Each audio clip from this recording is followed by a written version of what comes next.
Bienvenidos a Minimadosis, un podcast dedicado a explorar el tema de las drogas en todas sus dimensiones. Les habla Osvaldo Beltrán.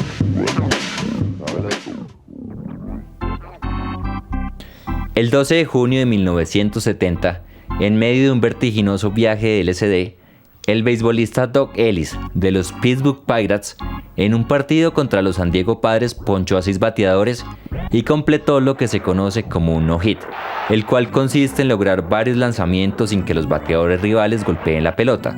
Una hazaña interesante si se considera que se han marcado un poco más de 300 no-hits en más de 200.000 juegos de béisbol desde 1873.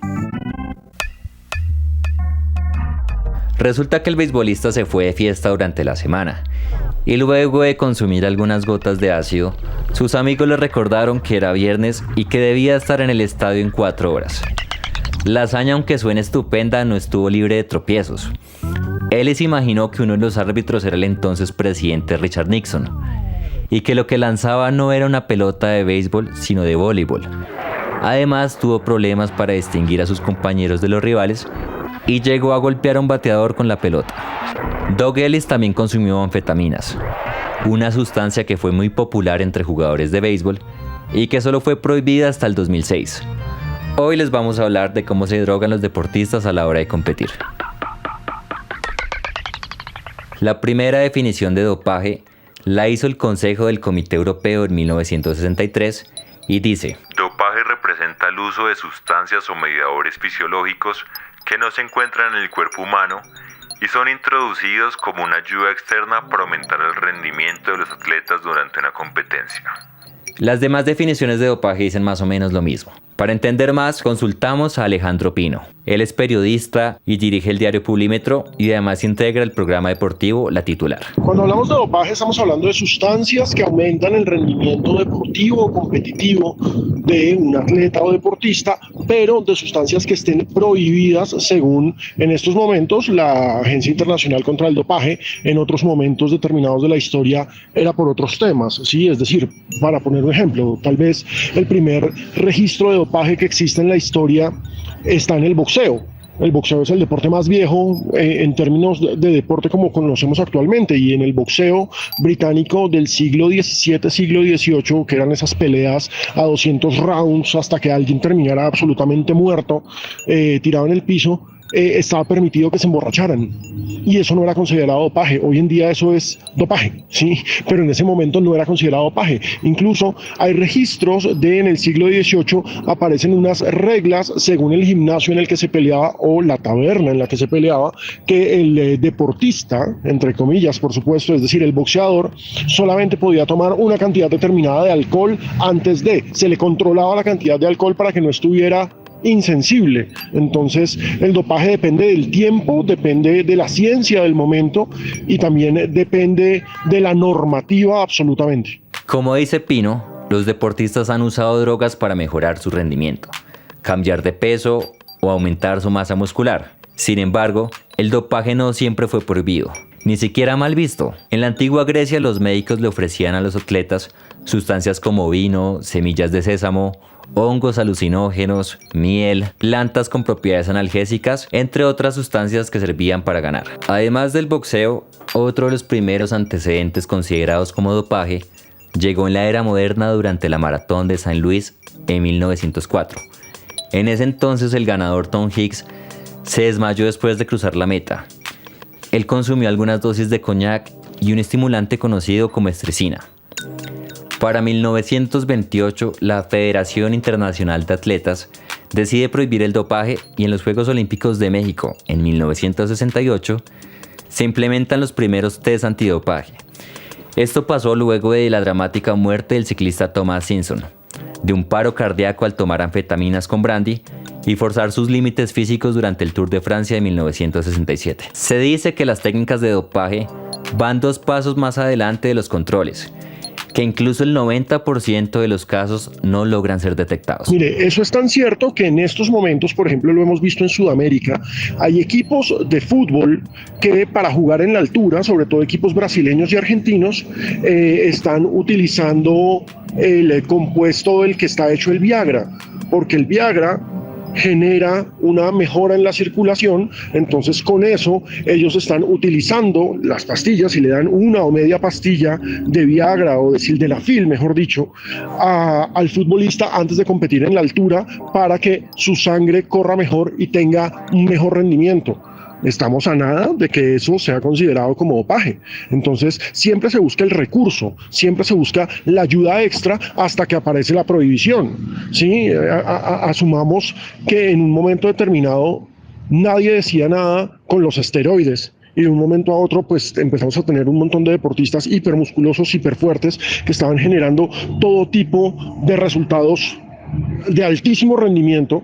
Entonces pues la UADA dijo, hey, un momento, esto es trampa, y ahí empieza a aparecer la sanción. Es totalmente cierta esa afirmación. Es muy difícil encontrar datos sobre cuántos deportistas se dopan, pero de acuerdo con un artículo publicado en The Economist, que les vamos a dejar en la descripción de este episodio, se cree que entre el 10% y el 40% de los atletas que participaron en los Juegos Olímpicos de Tokio usaron sustancias para mejorar su rendimiento. Y según la Agencia Mundial Antidopaje, los deportes en donde más hay casos de dopaje son fisiculturismo, ciclismo, atletismo y levantamiento de pesas. En cuanto a los países con mayor índice de dopaje se encuentran Rusia, Italia y Francia. Ahora bien, veamos con qué se drogan los deportistas para ganar. No quiero dramatizar, pero que me cortaron las piernas. Lo único que quede claro a los latinos que no me drogué. Que no corrí por la droga, corrí por el corazón y también. Esteroides anabólicos. Son fármacos muy similares a la testosterona.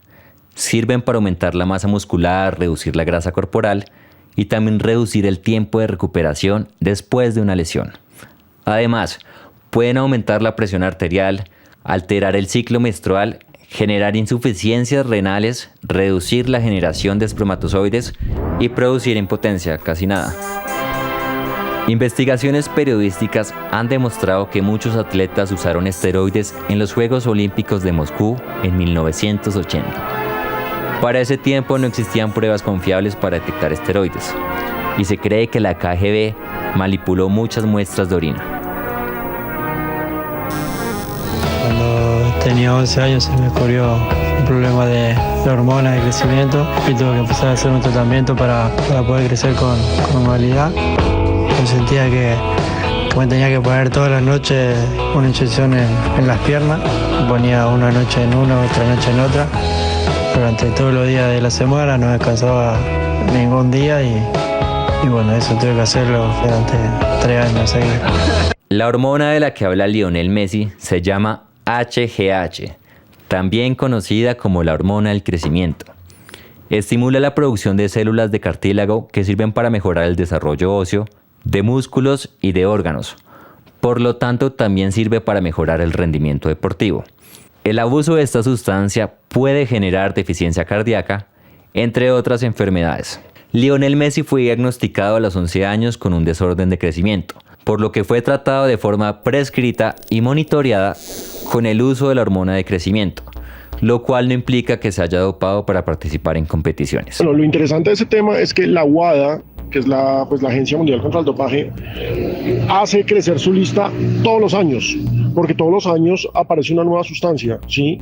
Y pues no solamente se trata de hormonas, no solamente se trata de anabólicos, hay desarrollos científicos que son inesperados. O sea, lo vimos en el caso del ciclismo, por ejemplo, cuando se hacía un dopaje que no era dopaje, pero que era trampa, ¿sí? En ese momento no era dopaje y eran las famosas transfusiones con sangre oxigenada.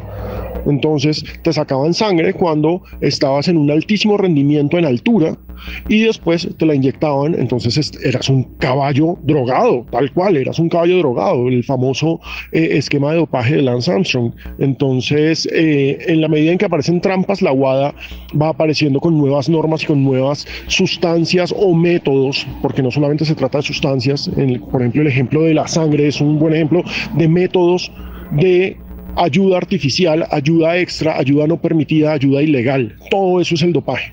Dopaje de sangre. Hay 3 formas de acceder al dopaje sanguíneo.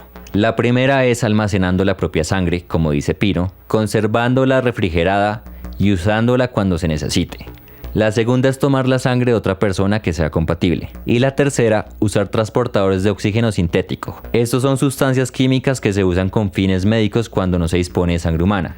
Al aumentar el volumen de sangre, lo que hacen es que aumentan los glóbulos rojos que transportan oxígeno, lo cual ayuda a mejorar la resistencia. Aunque en los Juegos Olímpicos de Atenas en 2004 se implementó un método que lograba detectar la sangre de otra persona, hoy en día es muy difícil detectar cuando la transfusión contiene la sangre de la misma persona. El dopaje de sangre, por otro lado, puede aumentar la presión arterial y aumentar el riesgo de enfermedades cardiovasculares o de infarto. You also acknowledge that you at one point used amphetamines, right? Crystal meth is... No. I mean performance stuff that was in your system while you were playing. I know there was a concern. Yeah, it was crystal meth. Oh, it was crystal meth. But that, I mean, why? Because some players were saying, well, you shouldn't returning title. También está la eritropoyetina, mejor conocida como EPO, una hormona que estimula la producción de glóbulos rojos. Al inyectarse EPO, los atletas aumentan la capacidad aeróbica, o sea, la capacidad de transportar y utilizar oxígeno. Abusar de EPO puede conllevar a riesgos cardíacos, accidentes cerebrovasculares o embolias pulmonares. La muerte de muchos ciclistas por paros cardíacos es atribuida al uso de EPO, a pesar de que en las autopsias es difícil establecer la casualidad. Lance Armstrong, ganador de 7 Tours de Francia consecutivos, admitió haber usado EPO durante su carrera. Yes or no? Did you ever take banned substances to enhance your cycling performance? Yes. Yes or no? Was one of those banned substances EPO? Yes. Yes or no? Did you ever blood dope or use blood transfusions to enhance your cycling performance? Yes.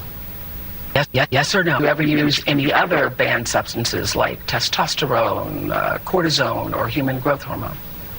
Yes. Did you... Dopaje genético. Se cree que ya existe tecnología para transferir material genético como ácidos nucleicos o secuencias de ácidos nucleicos, o incluso células modificadas genéticamente para mejorar las capacidades físicas. Esto en teoría podría servir para mejorar la producción de sangre, aumentar el crecimiento muscular o incluso cambiar la percepción del dolor. En el momento no existen pruebas certeras de que algún deportista se haya dopado usando este método, ni tampoco existen métodos para detectar este tipo de dopaje. Consultamos el tema con el Dr. José Gabriel León. Él es especialista en medicina deportiva. Y si es posible doparse con métodos genéticos, sí lo es.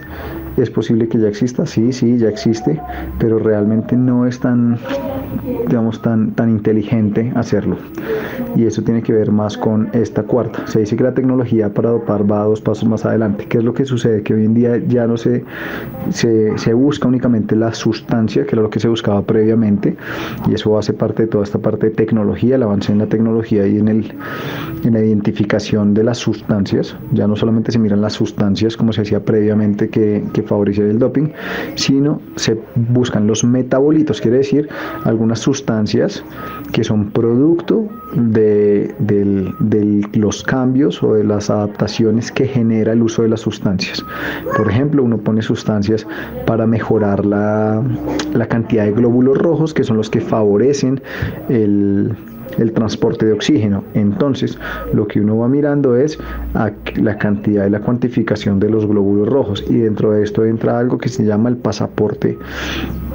El pasaporte genético, es decir, el pasaporte deportivo genético. Entonces, dentro de este pasaporte biológico, uno tiene los parámetros del deportista, y en el histórico de los parámetros uno va mirando si hay algún cambio. Por ejemplo, los valores de hematocrito si aumentan considerablemente, uno sabe que el hematocrito ayuda a mejorar el transporte de oxígeno, y algún medicamento generó ese incremento del hematocrito. Entonces, eso tiene que ver respecto a la parte de la tecnología, respecto a la parte de esta trazabilidad de lo genético. Entonces tenemos no solamente el rastreo de las sustancias, sino el rastreo de los metabolitos y de las adaptaciones que se generan a través del pasaporte biológico de cada uno de los deportistas. Por raro que suene, el dopaje no siempre es voluntario. Existe el dopaje sin querer, que muchas veces tiene que ver por la falta de regulación de las sustancias que contienen los alimentos. Estamos con el problema actual de la boldenona, porque resulta que la boldenona es una sustancia que aparece en el manual de la WADA,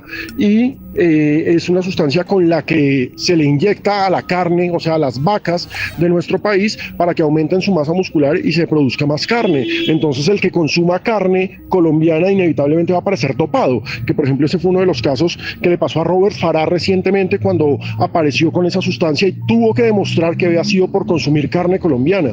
Es decir, en Colombia tenemos un vacío absoluto y una muy poca seriedad.